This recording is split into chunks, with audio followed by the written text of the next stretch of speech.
we should have a couple things that we need to think about before we just start giving agents API access to everything. All right.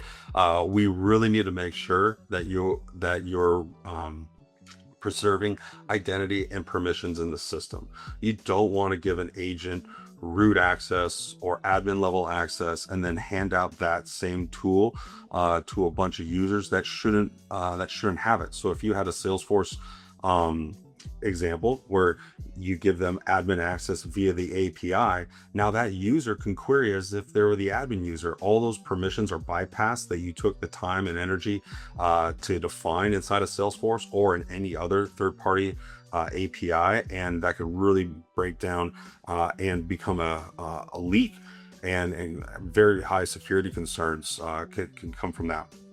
So we've got to be very careful. Salesforce does enforce permissions, and we could set everything up very simply via OAuth. So the user logs into their MCP tool and can authenticate against that Salesforce org, and all those permissions carry through the context of their agents. The same goes for MuleSoft, as we explained. In MuleSoft Fabric has very defined policies that we can respect all the individual privacies based off of the user that is logging in through that agent, or whoever that runtime integration user is for that agent can be respected.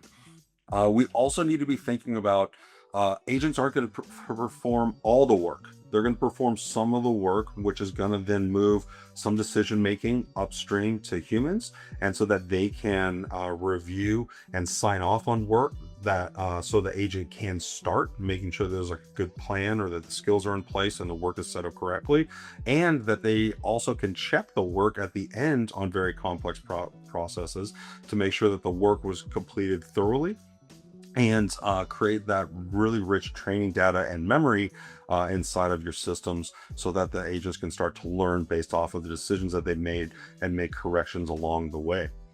The third one we have is system access and scope. So really this is, similar to identity, but really making sure that we're giving the agent tools that it needs, and not overloading the agents with too many tools, because if you give it 50 to 100 tools, hey, now it has to make this whole decision of what tool do I need, where try to scope what the tools and the APIs that you're giving your agent to the job role and the description that they need.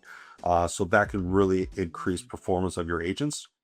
So they, along with the skills, so they know exactly what to do when a work piece comes in.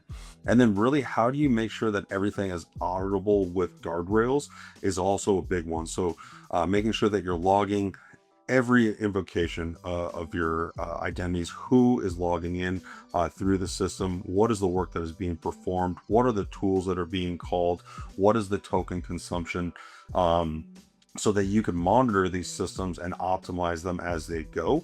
They're going to be just like any other kind of moving system, where you're going to probably start noticing that the agent some of the times doesn't get the answer right. And so how do you go in and refine either the system prompt or the tool descriptions so that the agent is picking the right information, but having that ability to see the information via proper logging and dashboarding is definitely going to help. Tools like MuleSoft can definitely help Informatica as well too, so that you can really build a robust system as you continue going here.